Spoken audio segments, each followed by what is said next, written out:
What happens when a woman who has lost everything walks through the doors of a mansion belonging to the one man she never thought she would see again?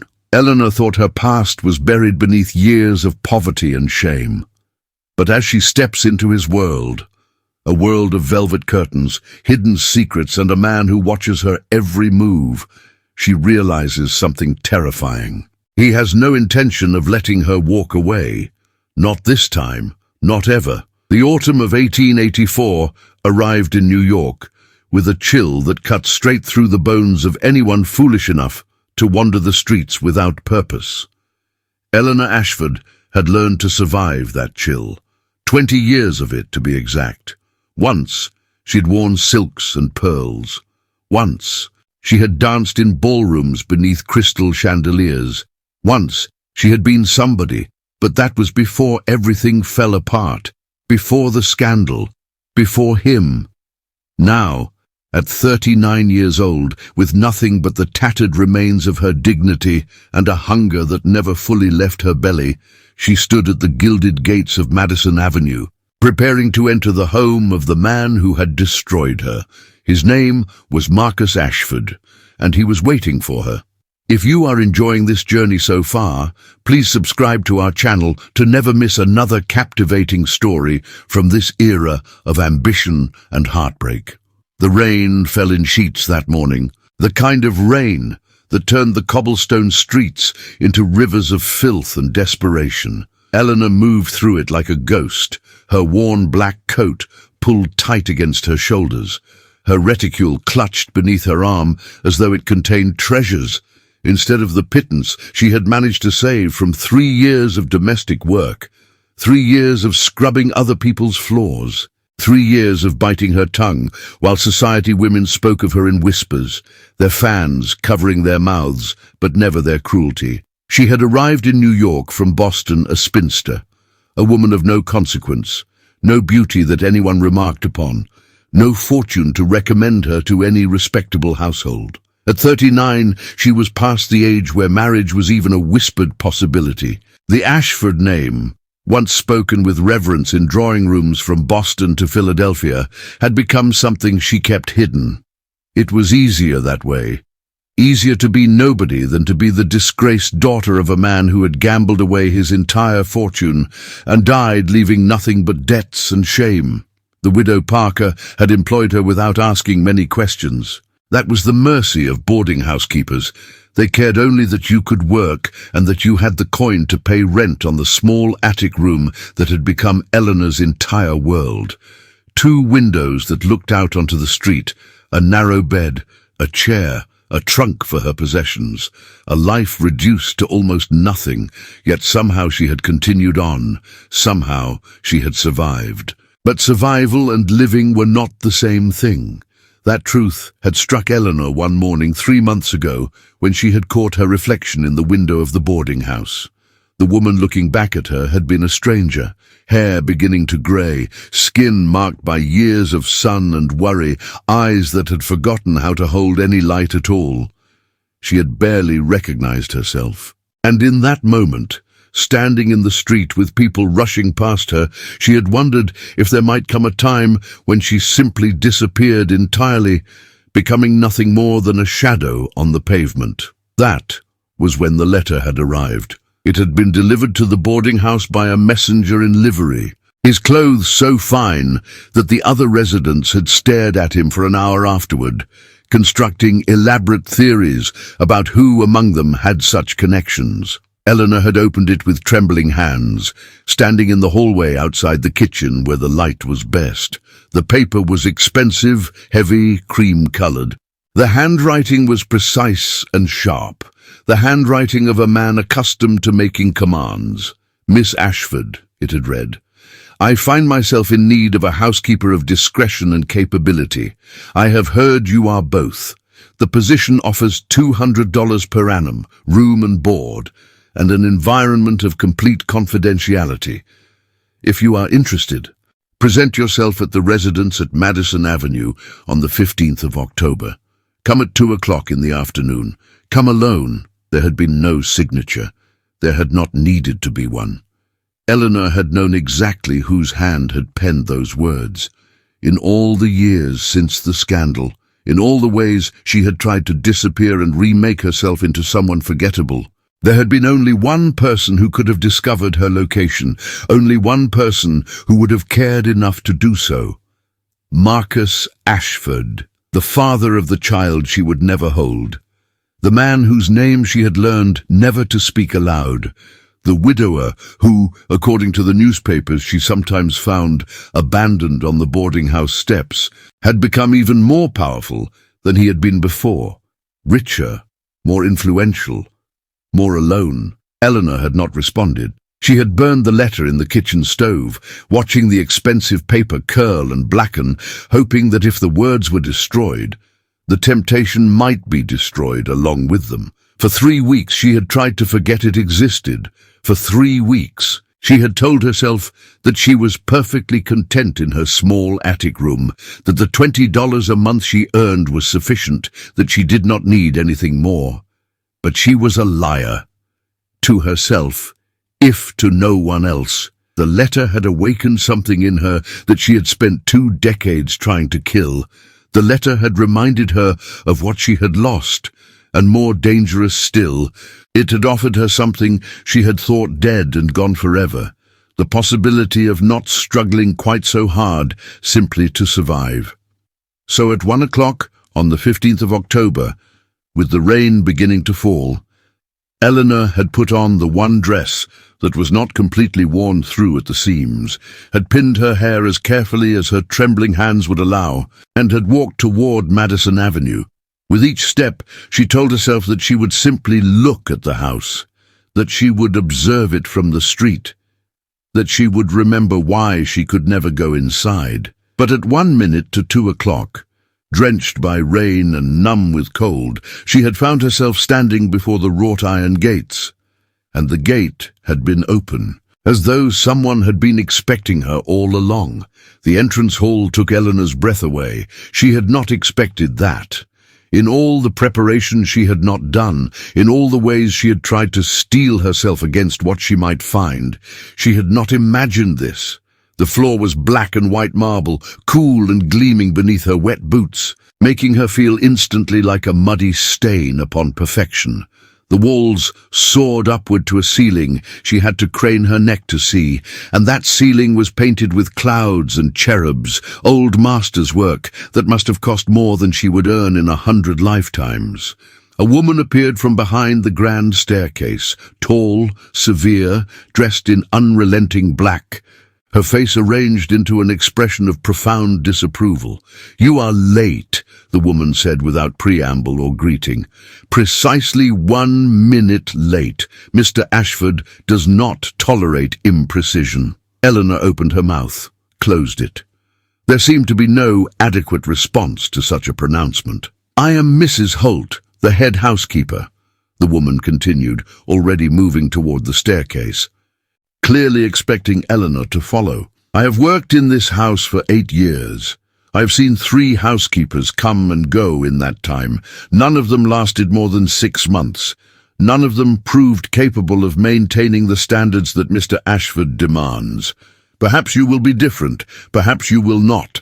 That remains to be seen." Eleanor followed, her feet leaving small wet marks on the pristine marble. She wanted to apologize for the water. She wanted to explain that she had hurried as much as she could, that the rain had made navigation difficult, that she was not usually late for anything. But she remained silent, understanding somehow that Mrs. Holt would not appreciate explanations. They climbed the staircase, which curved upward in a gentle sweep, its banister of dark polished wood running smooth beneath Eleanor's palm. Paintings lined the walls, portraits of stern-faced men and women in formal dress, the ancestors, presumably of wealth and status, watching the proceedings with permanent disapproval. They seemed like the kind of people who had never done anything as foolish as get wet in the rain. "Your room is on the 4th floor," Mrs. Holt said as they reached the 2nd floor landing. "You will take your meals in the servants' hall. You will not venture into the family wing without specific instruction. You will not disturb Mr. Ashford under any circumstances. He is a man of very particular habits and very particular moods. If you cannot accommodate those requirements, there is no purpose in showing you further." "I understand," Eleanor managed, though she understood very little, except that every nerve in her body was alive with a terror and anticipation that made her feel as though she might shatter into pieces. They continued upward, past the third floor and its closed doors, to the narrower staircase that led to the servants' quarters. The fourth floor was entirely different from the floors below. Less ornate, more functional, the hallway lined with doors that presumably led to small bedrooms, each one presumably occupied by people whose entire world was contained within these narrow confines. "This is yours," Mrs. Holt said, opening one of the doors. "You will find it adequate.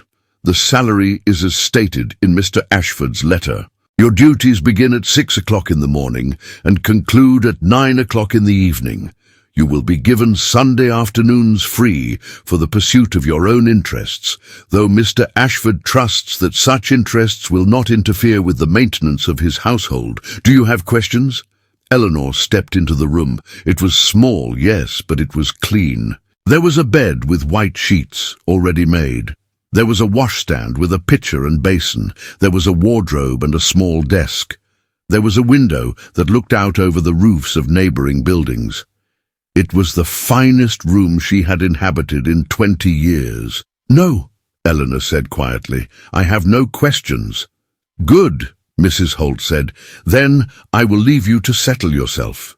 The cook will expect you in the kitchen at 5 o'clock tomorrow morning. We maintain very particular standards in Mr. Ashford's household.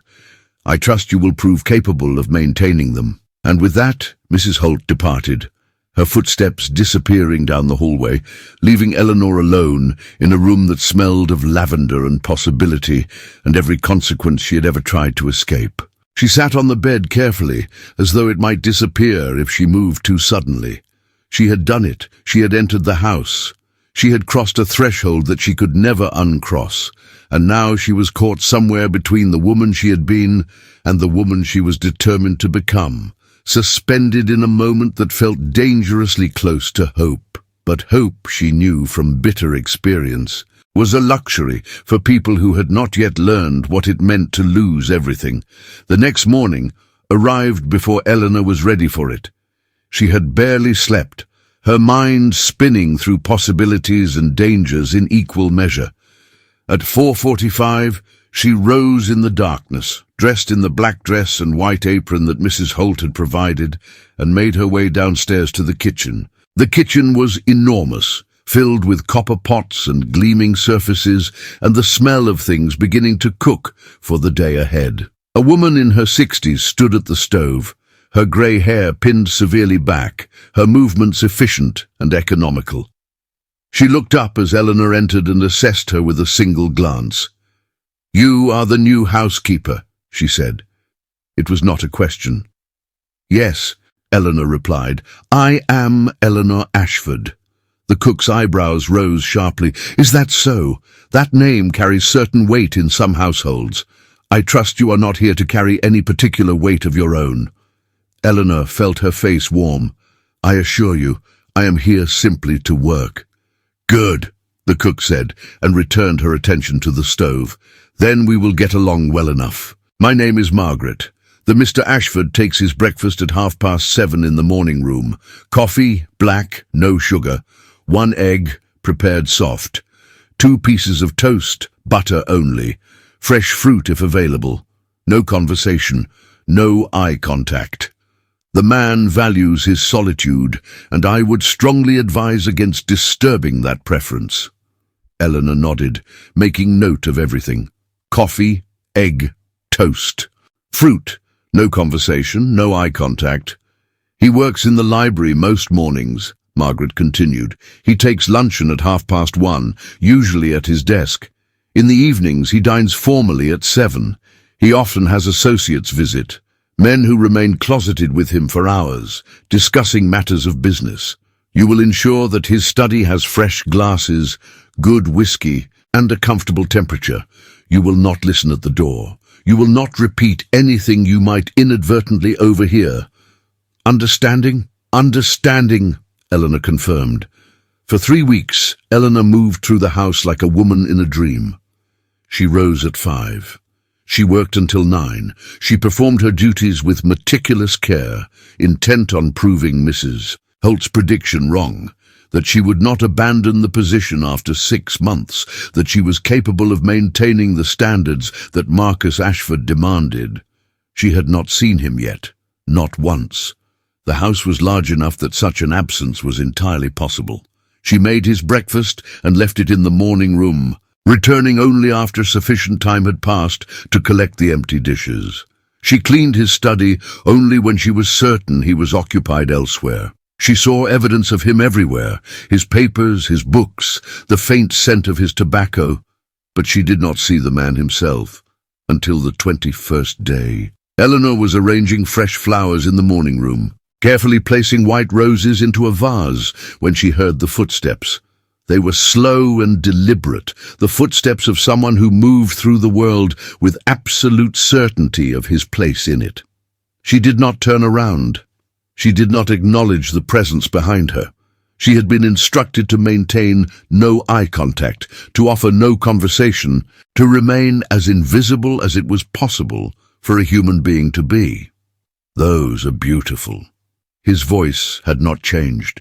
It was deeper than she remembered, perhaps, made deeper by years and authority and the kind of power that came from having everything you desired. But it was unmistakably Marcus Ashford's voice.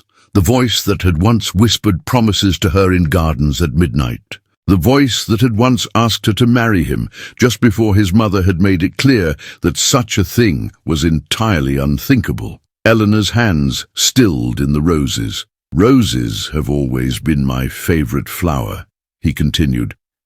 "I am glad to see that someone in this household remembers such preferences." Eleanor turned slowly. She had prepared herself for this moment. Or she had told herself that she had prepared herself, which amounted to much the same thing. But nothing could have truly prepared her for the reality of looking at Marcus Ashford after 20 years. He was taller than she remembered, though that made no sense. He was broader through the shoulders, his frame having filled out with time and prosperity. His hair, which had once been dark brown, was now streaked with silver that made him look distinguished and powerful and utterly unreachable. His eyes were the same, though. That particular shade of grey that seemed to see straight through to a person's very soul. Looking into those eyes was like standing at the edge of an abyss. "Good morning, sir," Eleanor said quietly. It was all she could manage. Marcus Ashford studied her.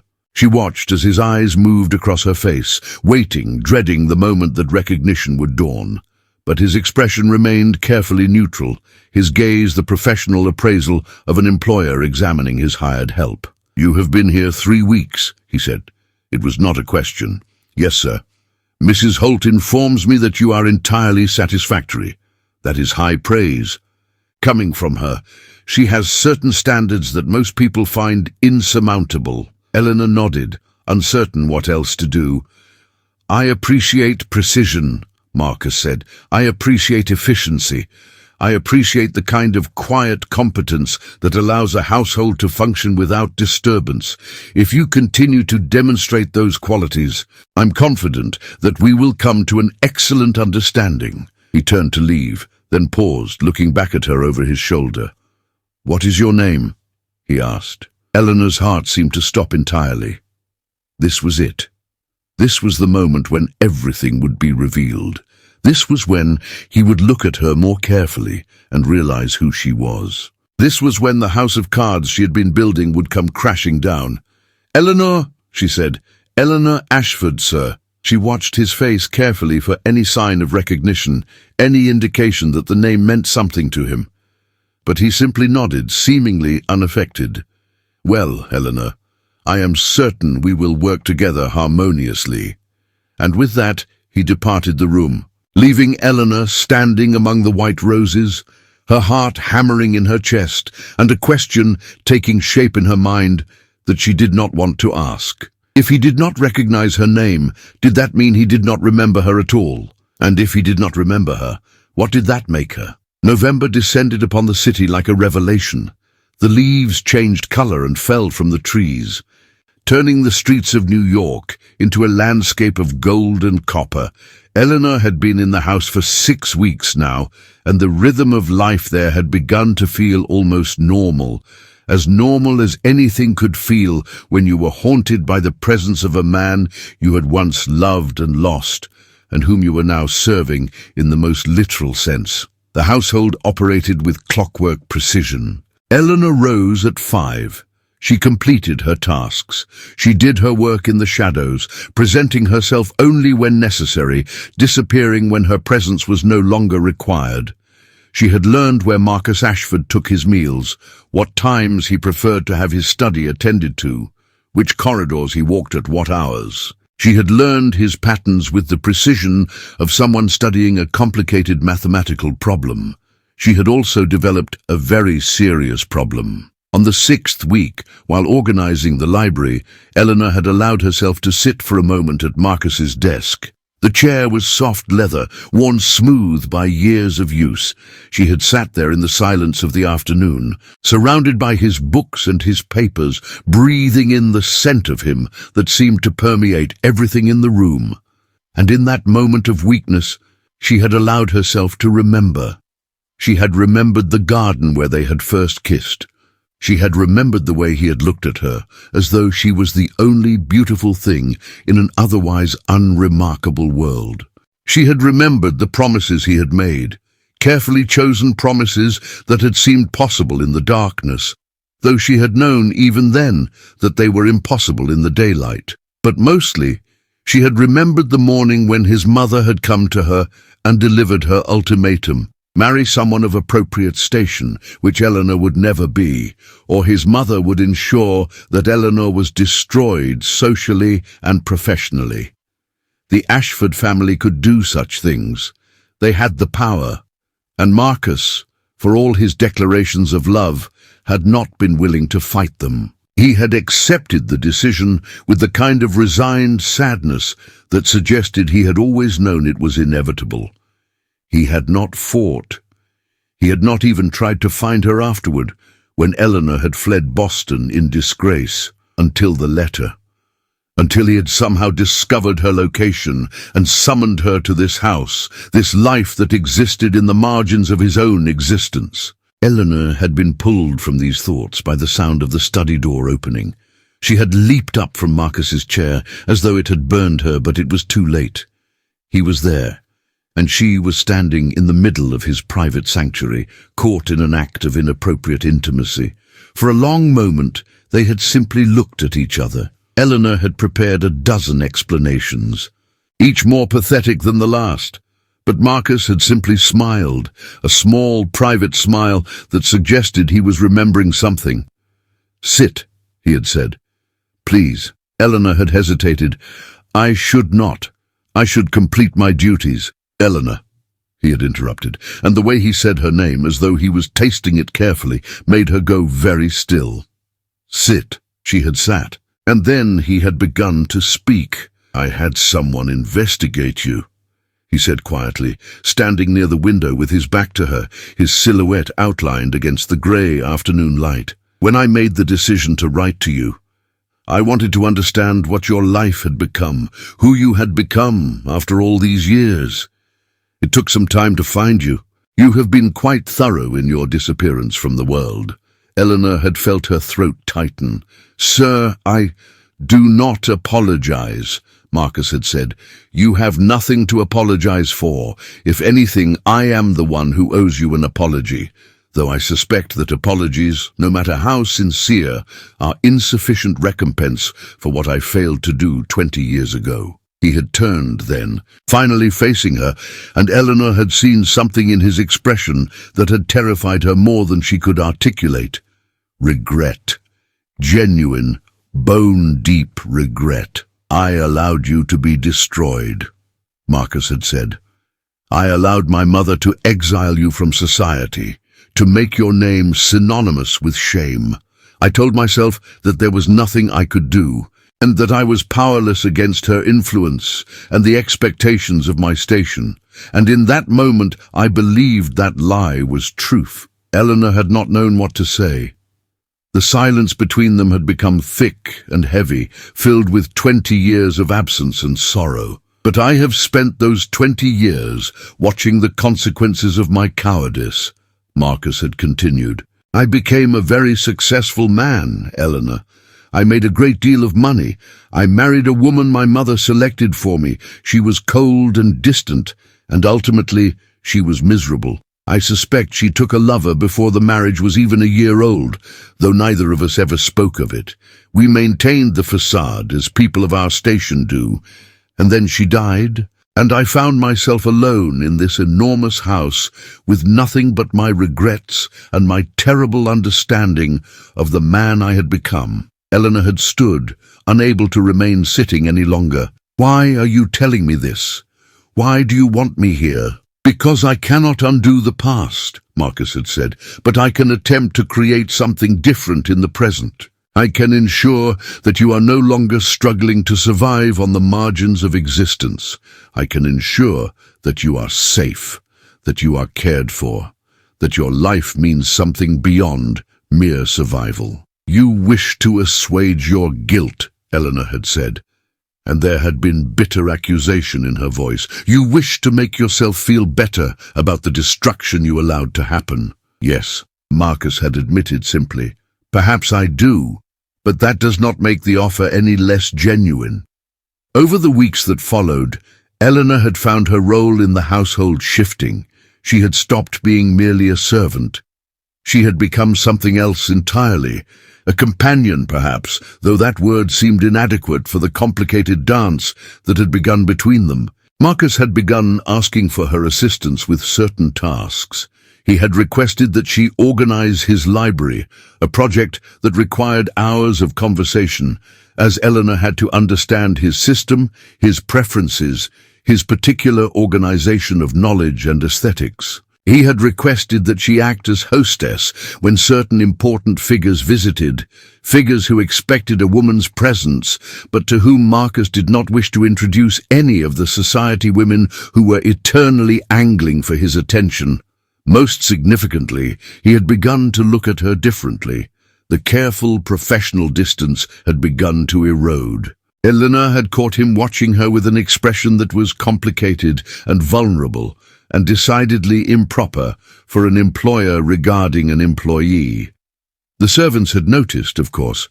They always notice such things. Eleanor had begun to catch Mrs. Holt's eye, lingering on her with an expression that was difficult to interpret.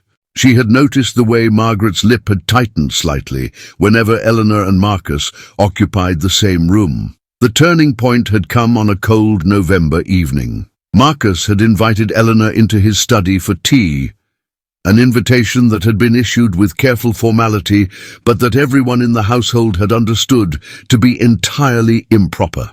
Eleanor had arrived to find the study warm from a fire, tea laid out on a small table, and Marcus standing near the window, looking out at the dark streets. "There is something I need to tell you," he had said without preamble. "Something I should have told you weeks ago when you first arrived at this house." Eleanor's heart had begun to race. This was the moment when everything would change. She had understood. This was the moment when one of them would be forced to acknowledge what was happening between them, the attraction that had somehow survived 20 years of separation and sorrow. "I wrote to you," Marcus had continued, "because I discovered something I did not expect to discover. I was reviewing old letters last spring, correspondence from years ago that I had stored away and forgotten, and I found your letter, Eleanor, the letter you sent to me after you left Boston." Eleanor felt as though the room had begun to spin. She had sent that letter in a moment of desperate hope, a letter written in tears and confusion, asking Marcus to tell her that he would leave his mother's house and come to find her. She had never received a response. She had assumed that the letter had never reached him, or that he had chosen not to reply. "I did not receive that letter when you sent it," Marcus said slowly. "My mother intercepted it. She destroyed it, and she made certain that I would never know of its existence. I only discovered it by chance this year when I was searching through old documents. The letter has been in my house all this time. Proof that you never stopped believing in me, even after I had failed you so catastrophically." Eleanor had felt tears begin to slide down her cheeks. "Why are you telling me this?" "Because I need you to understand," Marcus said, turning to face her fully now, and she could see that his own eyes were not entirely dry. "I need you to understand that what I feel for you is not guilt. It is not a desire to assuage my conscience. It is something far more complicated than that. It is the recognition that I have been given a second chance, something I never expected to have in this life, and I am terrified that I will squander it the way I squandered the first one." Eleanor had not known how to respond. The implications of what he was suggesting were enormous and dangerous and absolutely impossible. "You must leave," she had said finally. "You must accept a position elsewhere. We cannot continue as we are. It is not proper. It will not be tolerated by anyone who knows of this connection." "I know," Marcus had said, "and I don't care. For the first time in my life, I am willing to sacrifice propriety for the possibility of happiness. The question is whether you are willing to do the same." Before Eleanor could respond, there had been a knock at the study door. It had opened without waiting for a response, an unthinkable breach of etiquette, and a man had entered. He was tall and elegantly dressed, with dark hair and eyes that were strikingly similar to Marcus's. Eleanor had realized immediately that this must be family, likely a cousin or brother. "I apologize for the intrusion," the man had said, though his expression suggested he was not apologizing at all. "I am James Ashford. I'm certain you have heard Marcus speak of me." Marcus had moved to stand protectively closer to Eleanor, a gesture that had been far too revealing in its implication. "James," Marcus had said with clear displeasure, "this is not a good time." "I am aware that it is not a good time," James had replied, his gaze never leaving Eleanor. "That is precisely why I have come. I have received news that is going to be of interest to both of you. News about Eleanor's past. News that Marcus may not be entirely aware of." Eleanor had felt her entire body go rigid with fear. James Ashford's smile had been cruel and anticipatory, and she had understood in that moment that her days in this house, her days of relative peace and tentative hope, were about to come to an end. The revelation had come swiftly, delivered with the precision of a knife blade. James Ashford had known about Eleanor's child. He had known that she had given birth to a daughter 20 years ago, a daughter who had been taken from her at birth and given to a family that could provide for her properly. Eleanor had never even been allowed to hold the child. She had never even been told whether the baby was a boy or a girl until James had so helpfully provided that information, delivered with a smile that suggested he took great pleasure in her reaction. "The child is alive," James had said, watching Eleanor's face as she absorbed this information. "She is well educated, well raised, living a life of comfort and respectability in Philadelphia. She has no idea that her mother is anything other than what her adoptive parents have told her. She believes that you abandoned her out of moral weakness and shame. That is what they told her, at least, when she was old enough to ask questions about her origins." Eleanor had felt as though she could no longer breathe. She had spent 20 years believing that her child was dead.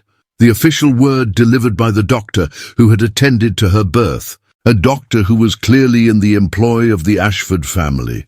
She had learned to live with that grief, or rather, she had learned to carry it the way one carried any unbearable burden, by simply continuing forward each day, pretending that the weight was not crushing her. "You are lying," Marcus had said, but there had been no conviction in his voice. He had seen the truth on James's face. "I wish that I were," James had replied, "but I have never been one to fabricate the convenient fiction. The child exists. She is your daughter, Eleanor, yours and Marcus's, though that particular detail has been kept from her. The question before us is what we intend to do with that information." Eleanor had sunk into a chair, feeling as though the floor had opened beneath her, and she was falling into an abyss from which she would never return. A daughter, a living, breathing daughter who existed somewhere in the world, unaware of Eleanor's existence, believing a carefully constructed lie about her origins. "Why have you come here?" Marcus had demanded, his anger providing a contrast to Eleanor's paralysis. What purpose could this possibly serve, except to cause pain? "Because there are business arrangements that require discussion," James had said smoothly. "You see, the Ashford family's financial interests have recently become entangled with the financial interests of a family named Westcott, prominent Philadelphia family, very respectable, extremely wealthy. One of their sons took great interest in the Ashford pharmaceutical division. In fact, he was so interested that he began to do something very thorough investigations into the people who managed it." Eleanor had looked up, understanding beginning to dawn, understanding that was even more terrible than the initial revelation. "He discovered," James had continued, "that the woman overseeing the distribution of those pharmaceuticals was the daughter of the domestic who cleans the offices." He was intrigued by this detail. He wondered how a woman of no family, no connections, no resources could have managed to rise to such a position of responsibility, and so he conducted a small investigation of his own. He traced her origins to this household. He traced her adoption papers, and he discovered that the woman's birth mother was none other than Eleanor Ashford, currently employed as a housekeeper in this very residence. The implication was clear. The secret had been discovered. Eleanor's existence, her connection to Marcus's child, the truth of the scandal that had driven her from Boston. All of it was about to become public knowledge. All of it was about to be used as leverage in some complicated business arrangement that Eleanor did not fully understand and did not particularly care to understand. "What do you want?" Eleanor had asked quietly. There seemed no point in denying anything. The truth was exposed. The only question now was what price would be exacted for that truth's continued silence. "What I want," James had said, "is for Marcus to agree to withdraw from the Pennsylvania pharmaceutical division. That market is becoming saturated, and I have certain arrangements that would be far more profitable if Marcus were not competing in that space. In exchange for his agreement to do so, I am willing to ensure that the discovery of Eleanor's identity remains private, that the young woman in Philadelphia never learns the truth of her origins, that the comfortable life she has built is not disrupted by the revelation that her mother is a domestic servant and her father is a man who refused to acknowledge her existence." Eleanor and Marcus had exchanged a glance. The cruelty of the arrangement was absolute. James was essentially demanding that Marcus sacrifice his business interests, his profits, his influence, in order to protect Eleanor from further exposure, and to allow their daughter to continue living in ignorance. "And if I refuse?" Marcus had asked. "Then I will ensure that every detail of this sordid affair is made public," James had replied. "The Ashford family will not be destroyed. We are too powerful, too entrenched, too necessary to too many important people. But Eleanor will be destroyed. Her reputation will be obliterated. Your daughter will learn the truth about her parentage in the most brutal and public way possible. Her life disrupted by scandal. That is a small price for me to pay in order to advance my own interests." The silence that had followed had been profound. Eleanor had realized in that moment that she was not a person in this scenario. She was a problem to be managed, an obstacle to be overcome, a piece on a chessboard to be moved according to the needs of men with power and financial interest.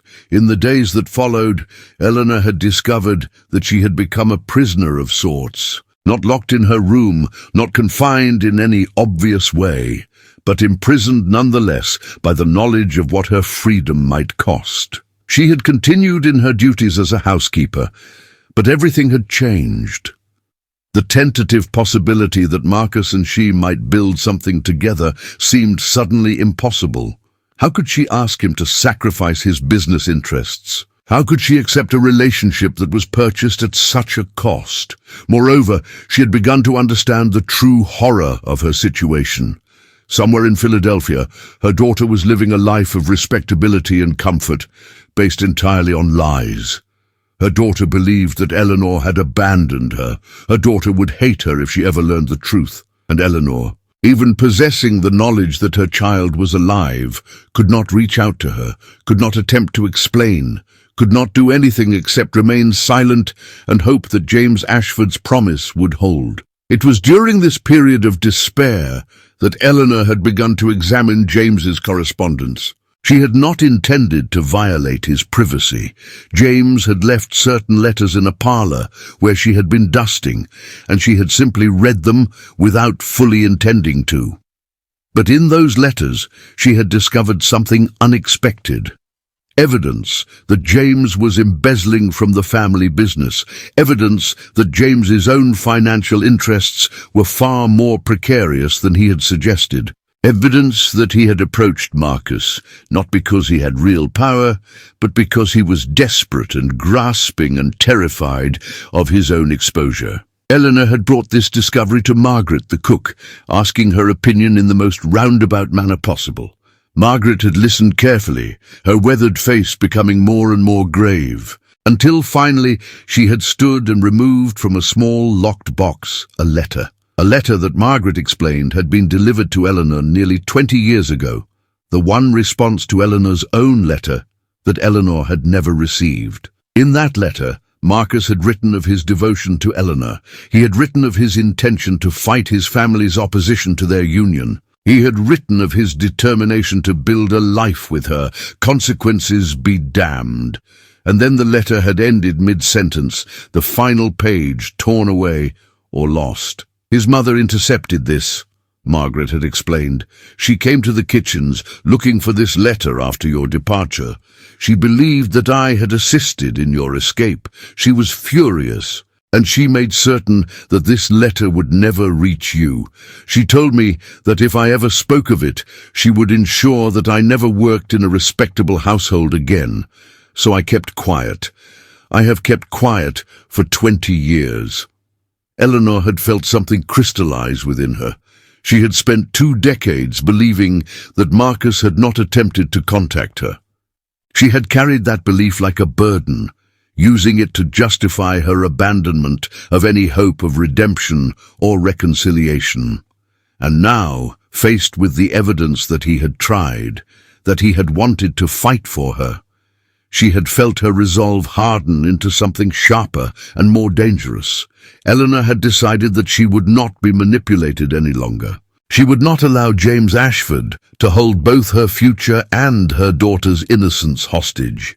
She would not stand by while Marcus was coerced into sacrificing his business interests. Something would have to be done. The question was what?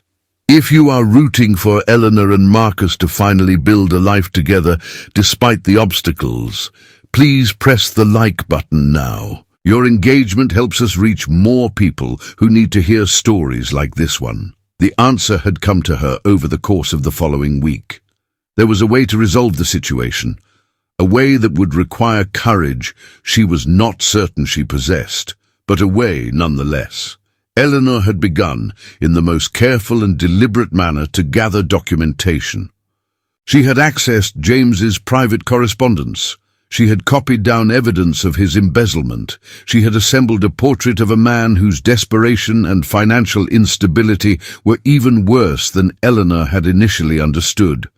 More importantly, she had discovered that James had not acted alone. He had accomplices, men within the Ashford business structure who had assisted him in his theft and deception. One of those men was a lawyer named Harrison, a lawyer who worked closely with Marcus, and who had always seemed to look upon Eleanor with something that might have been pity. Eleanor had requested a meeting with this lawyer. She had presented him with the evidence she had gathered, along with the proposition, help her expose James Ashford's corruption, and in exchange, she would ensure that his own minor involvement would be overlooked. The lawyer had been pale and frightened, but he had agreed. The unraveling had begun with surprising speed. Once the lawyer had begun to cooperate, other evidence had emerged. Documents that had been carefully hidden began to surface. Testimony from subordinates who were grateful for the opportunity to protect themselves by turning against James began to be recorded. Within days, the careful facade of James Ashford's respectability had begun to crumble. Eleanor had been present in the study, the morning when Marcus had confronted his cousin with this new evidence. James's face had gone white as he realized the magnitude of his exposure. His threats had become increasingly desperate and then increasingly incoherent. "You have allowed a domestic servant to manipulate you," James had spat at Marcus, his composure finally fracturing. "A housekeeper, the mother of your bastard daughter. She has played you for the fool, and you have allowed it because you are sentimental and weak." "Perhaps I am," Marcus had replied quietly, "but at least my weakness is not criminal. At least my failures do not involve stealing from my own family." James had been escorted from the house, his threats growing fainter as he departed. Eleanor, watching from the shadows near the staircase, had felt a strange mixture of triumph and dread. Subscribe to our channel right now so you do not miss the next breathtaking story of love, betrayal, and restoration from the Gilded Age. We are releasing new stories every day, and each one is designed to move your heart and inspire your soul. She had won. She had defeated James Ashford's manipulation and coercion. She had protected her daughter's innocence and Marcus's business interests. But she had also irrevocably altered the trajectory of her own life in ways that she did not fully understand. The scandal that followed James Ashford's exposure had been significant, but it had not been catastrophic, at least not for Marcus. The Ashford family's financial interests were too large, too integral to the functioning of New York's economy for his reputation to be permanently damaged by the revelation of his cousin's criminality. The newspapers had reported the embezzlement with great interest, and then they had moved on to other scandals, other tragedies, other moments of human weakness. But the revelation of Eleanor's identity had not remained private, as James had promised. That secret had proven too juicy, too delicious, too perfect for the society pages to ignore. Within 3 weeks, every drawing room in New York was abuzz with the story of the mysterious housekeeper, the disgraced spinster who had been restored to the household of the man she had once loved, the mother of the Ashford family's illegitimate daughter. Eleanor had awaited expulsion from the household. Instead, Marcus had summoned her to the study one winter morning and had asked her a question that had taken her breath away. "What if we did not allow their judgment to dictate our lives?" he had asked simply. "What if we simply married? What if we simply claimed this life as our own, consequences be damned?" Eleanor had expected resistance from society. She had received instead something far more complex. There had been those who had been shocked and scandalized, certainly, but there had also been those who had found the story romantic, the tragic lovers finally reunited, the injustice of their separation finally rectified. The newspapers had been divided in their coverage, some condemning the marriage, others celebrating it as a triumph of love over societal convention. Marcus had possessed enough wealth and influence that the consequences of marrying Eleanor had been bearable. There had been social invitations that had been withdrawn. There had been certain doors that had been closed to them, but there had been many more doors that had remained open, perhaps because Marcus's power was too great to be entirely overcome, or perhaps because society was slowly beginning to understand that a man who had genuinely loved a woman for 2 decades might be worth inviting to dinner, regardless of the circumstances of that love's expression. 3 months after the exposure of James Ashford's crimes, Eleanor and Marcus had been married in a small private ceremony. There had been no elaborate society wedding. Such a thing would have been impossible. But there had been tenderness in the simplicity of the occasion. There had been truth in the exchange of vows. There had been the sense, for the first time in Eleanor's adult life, that she was not being defined by her shame or her circumstances, but rather by her own choices and her own desires. The question of Eleanor's daughter had remained unresolved for longer than Eleanor would have wished. She had wanted desperately to reach out to the girl, to explain the circumstances of her abandonment, to clarify the lies that the girl had been told, to bridge the gap of 20 years with a single explanation. But Marcus had counseled patience. "Let the waters settle," he had advised. "Let the scandal fade from the newspapers, and then, when the moment is right, we will approach her adoptive parents. We will ask permission to tell her the truth. Some doors can only be opened if they are approached with care and respect." That moment had come in the spring, more than a year after Eleanor's arrival at the house. Eleanor and Marcus had travelled to Philadelphia under the guise of business, though the truth was far different. They had presented themselves to Eleanor's daughter's adoptive parents, the Westcotts, with honesty and contrition, and the understanding that they were asking something enormous. The Westcotts had been understandably conflicted. They had raised Eleanor's daughter as their own child. They had given her every advantage that wealth could provide. They had, despite the circumstances of her birth, loved her genuinely and completely. To reveal the truth about her origins seemed like a betrayal of the life they had constructed for her. But Eleanor's daughter, whose name it turned out was Catherine, had been given the choice. At 20 years of age, she had been old enough to decide whether she wanted to meet her biological parents, and she had decided that she did want to meet them, though her emotions on the subject had been complicated and not altogether positive. The meeting had taken place in a parlour of the Westcott house, with both sets of parents present as witnesses and mediators. Eleanor had been terrified. She had prepared 100 explanations and apologies, none of which seemed adequate to the weight of the moment. Catherine had been a woman of remarkable composure. Tall and elegant, with dark hair that suggested her Ashford heritage, and eyes that were unexpectedly kind. She had listened as Eleanor had explained the circumstances of her birth and abandonment, the pressure from the Ashford family, the doctors who had told Eleanor her child was stillborn, the decades of believing that her daughter was dead. "I have wondered about you my entire life," Catherine had said simply when Eleanor had finished her explanation. "I have wondered who my real mother was, and whether she thought of me, and whether she had any choice in what happened to me. I have been given my answer to that question now, and I find that I do not hate you for what you were forced to do.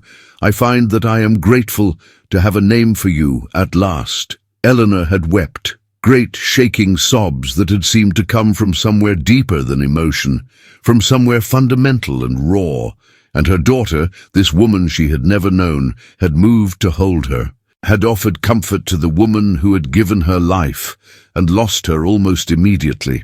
5 years later, on a spring afternoon, much like the afternoon when Eleanor had first been summoned to the Ashford house, Eleanor stood in a garden and watched her daughter hold her own infant son. The baby was small and perfect, with dark eyes and an expression of solemn concentration that Eleanor found endlessly amusing. His name was Marcus, in honor of his grandfather, though everyone called him James, an irony that Eleanor appreciated given the circumstances of his great-uncle's fall from grace. Eleanor herself was no longer a housekeeper. She was Marcus's wife, Madame Ashford, though the title still felt slightly foreign on her tongue. She had taken no particular position in society, had not attempted to ingratiate herself into the circles that had once condemned her. Instead, she and Marcus had devoted themselves to quieter pursuits, supporting charitable organizations, funding the education of orphaned children, building a library that had become known throughout New York for its comprehensive collection of literature and philosophy. Catherine had married well, to a man who knew the full truth of her origins and did not care one whit, who looked at her as though she was the greatest fortune that had ever been bestowed upon him. She had borne him 2 children, and Eleanor had discovered the peculiar joy of being a grandmother, a role that had never been available to her before, a role that seemed to justify all the years of suffering and loss. There had been consequences, of course. Eleanor would never fully be accepted by certain segments of society. There were still those who remembered the scandal, who remembered her as a disgraced woman, who viewed her marriage to Marcus with disapproval. She had learned to live with that judgment, to understand that some people's opinions would not change, regardless of her behavior or her circumstances. She had learned that acceptance from some was sufficient, that she did not require the approval of everyone in order to justify her existence. Marcus, for his part, had built a business empire that had not only survived the exposure of James's crimes, but had flourished. The pharmaceutical division had expanded under new management. Marcus's investments in the railroads had proven extraordinarily profitable. He had become one of the most powerful men in New York, a status that paradoxically had given him the freedom to live according to his own desires rather than according to societal expectations. On this particular spring afternoon, as Eleanor watched her daughter hold her grandson, as she felt Marcus's hand in hers, as she breathed in the warm air and felt the sun on her face, she had allowed herself to acknowledge something that she had not fully believed was possible. She was happy, not just content, not just surviving, but genuinely deeply happy in a way that encompassed her entire life and all of the complexity and difficulty and beauty that it contained. "What are you thinking?" Marcus had asked, squeezing her hand gently. "I am thinking that I have been given a second chance," Eleanor had replied. "I am thinking that we have both been given a second chance, and I am thinking that I do not intend to waste it the way we wasted the first one." Marcus had smiled.